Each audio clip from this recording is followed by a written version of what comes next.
Hello, hello, hello. Once again, everyone. This is Blitzball Champ back with a brand new video. So, as it's getting closer and closer to August, I'm still really excited about the upcoming NFL season with my team, the Carolina Panthers. Those of you all that saw my last video was discussing about their upcoming 2016-2017 schedule. In this video, I kind of want to give my thoughts on the 53-man projected roster that is on the team page on ESPN, which I will provide the link in the description for those that want to reference to. But I kind of wanted to give my take on it and my thoughts on their projected 53-man roster. Um, so, without further ado, let's get started. Quarterbacks. I think it's pretty plain and simple and kind of set in stone which three they're going to be: Cam Newton, Derek Anderson, Joe Webb. I think that's set in stone without even thinking about it. So, moving on.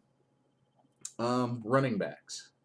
Of course, you have Jonathan Stewart, which is pretty much going to be the starter, the number one running back. You got Fozzie Whitaker, you got Cameron Artis Payne, you got Brandon Wagner. You have Mike Tolbert and Devin Johnson, which Mike Tolbert can play the running back or fullback position. Devin Johnson mostly fullback. I really like what they have here. I'm definitely all for this group, mainly because I feel like if, let's say, Jonathan Stewart goes down, which he's had a history of, you know, getting injured, you know, from time to time, I don't think he's really finished out a whole season.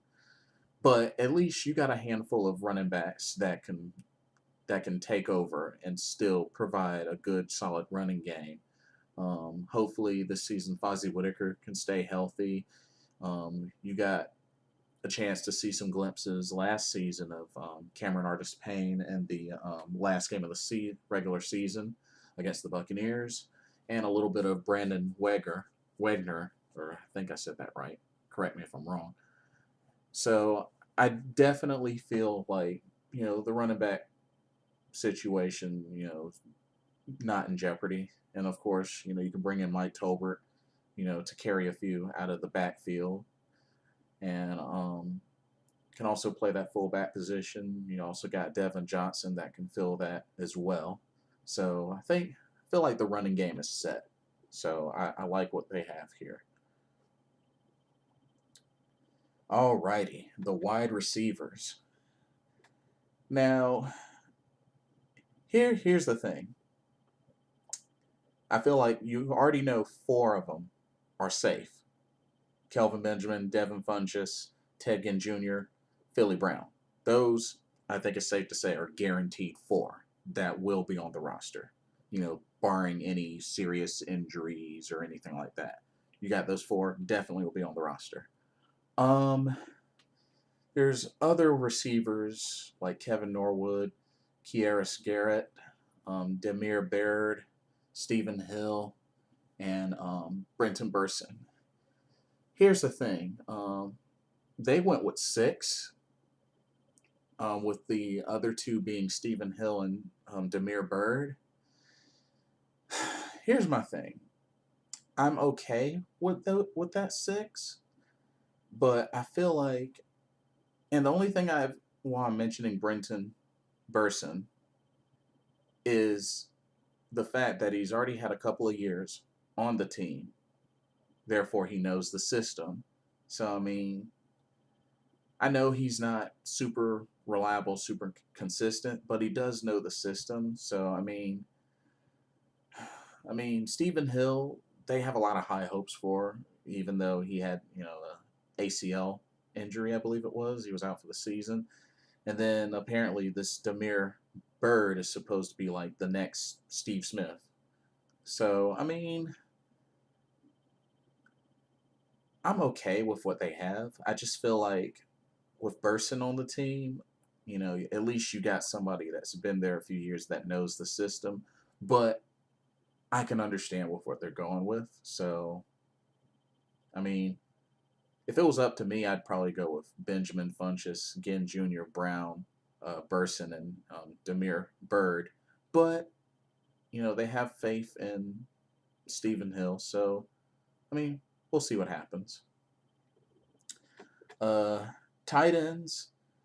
I mean, in all honesty, I feel like you're set with Greg Olson, Ed Dixon, and their draft pick, Bo Sandlin. I mean, there is Scott Simonson or Simonson, however you say his name, but I feel like, you go with your two reliable tight ends and Greg Olson, Ed Dixon, throw in your draft pick and Bo Sandlin. I guess, I believe, because in the past, I want to say they've gone with four tight ends before, but honestly, I think three is enough. I think three is enough. I agree with him and just keeping those three. Oh, and now for the offensive line, which their projected picks were Michael Oher, Ryan Khalil, Mike Remmers, Trey Turner, Andrew Norwell, Darrell Williams, Gino Gradkowski, Chris Scott, Donald Hawkins. Interesting. And I guess, I mean, and they had mentioned that, probably the only other person is David Falcout, the Canadian. I mean, you definitely have your solid group in Ower, Khalil, Remmers, Turner, Norwell. You got a solid group there. You got Darrell Williams. You got, they signed, backup center for Khalil and Gino Gradkowski. You got Chris Scott. Don't know this much about Donald Hawkins, but I mean, me personally, I probably would have, would go with David Falcout. Only because he has that, that year experience with the team. But I mean, this is still a pretty solid offensive line when you look at it. Um, defense, defensive line. Um, if you look at the tackles first, um, K1 Short, Star Latulele are given.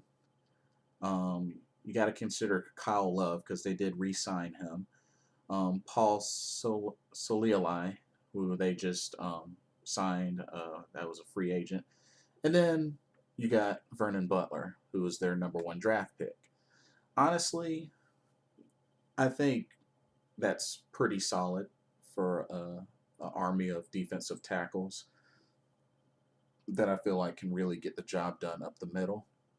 I say you keep all five of them. And then for your defensive ends, you got Coney Ely, Charles Johnson, um, Mario Addison. You have Ryan Dallaire. You have Wes Horton, Rakim Cox, Arthur Miley.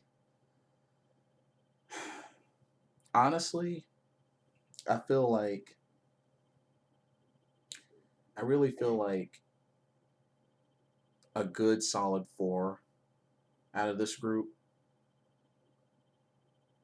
Coney Ely, Charles Johnson, Mario Addison. I feel more comfortable with Ryan Dallaire than Wes Horton, only because Wes Horton has been waived a couple of times already, you know. But I don't know. I would drop Wes Horton and give Ryan Dallaire a shot. That's how I feel personally. But I mean, Wes Horton knows the system, so I mean, got to take that into consideration. But yeah. Um, Next is the linebackers, which honestly I feel like this is pretty easy. Um, Luke Kuechly, Thomas Davis, Shaq Thompson are pretty much automatic. AJ Klein is a solid backup, so I believe he's pretty much automatic. Um, I think me personally, I think it really comes down between Ben Jacobs and David Mayo. But I mean,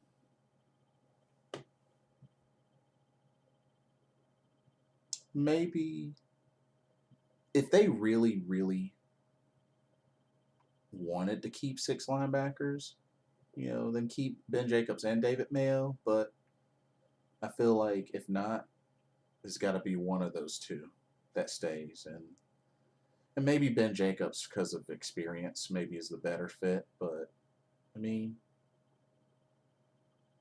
I don't know. It's a tough call, but no matter which one you go with, linebackers are set. That's set.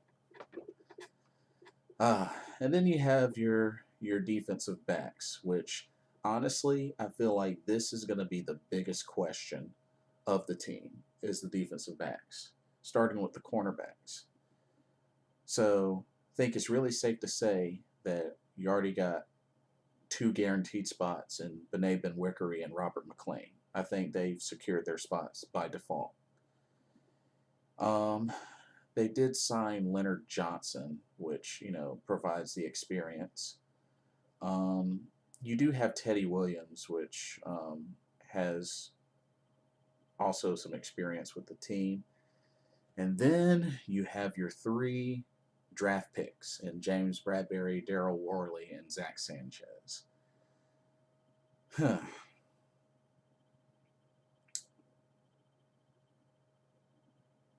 Here's the thing with that. Do you take a chance with all three draft picks at the cornerback position?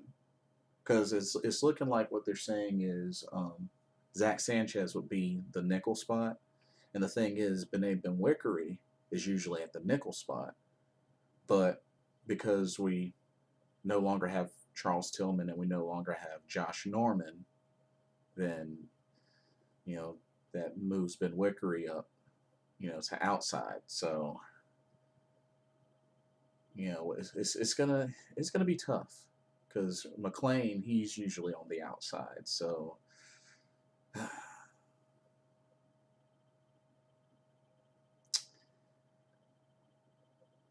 yes, it's gonna be tough. And I believe Leonard Johnson, he's outside. So, uh, it's really a tough call because I don't know. Do you keep all three draft picks?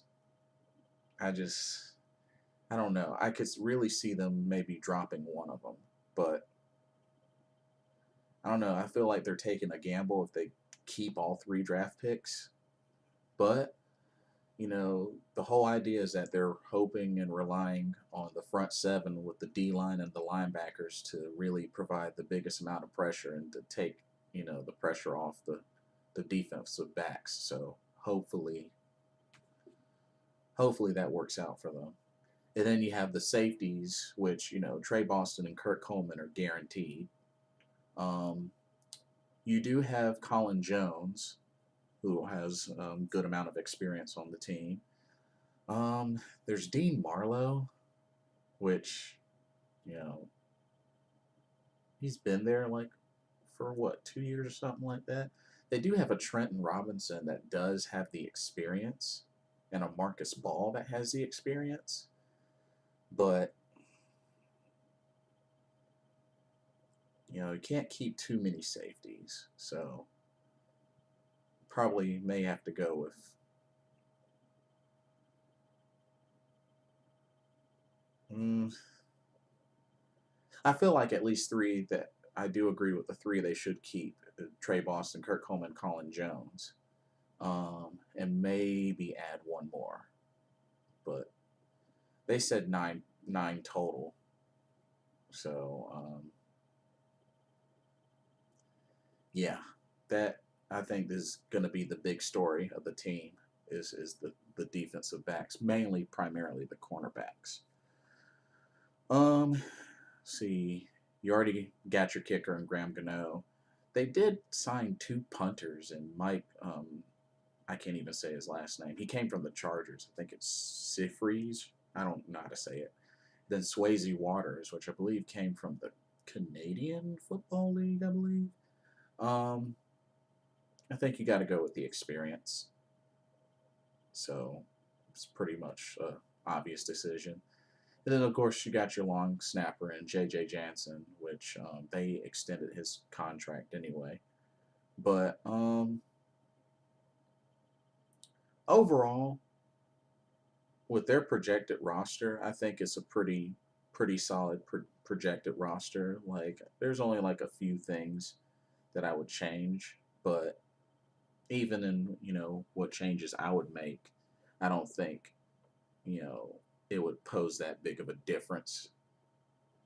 But I'll put the link in the description. All you Carolina Panther fans, like, give me your feedback, your comments. What do you think? What changes would you make? Would yours line up with their projected roster? Tell me what you think.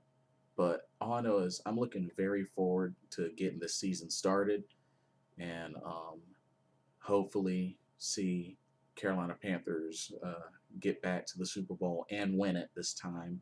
And I don't have to wait another 13 years. But anyway, that is all for now. This is Blitzball Champ signing off. I'll see y'all next time.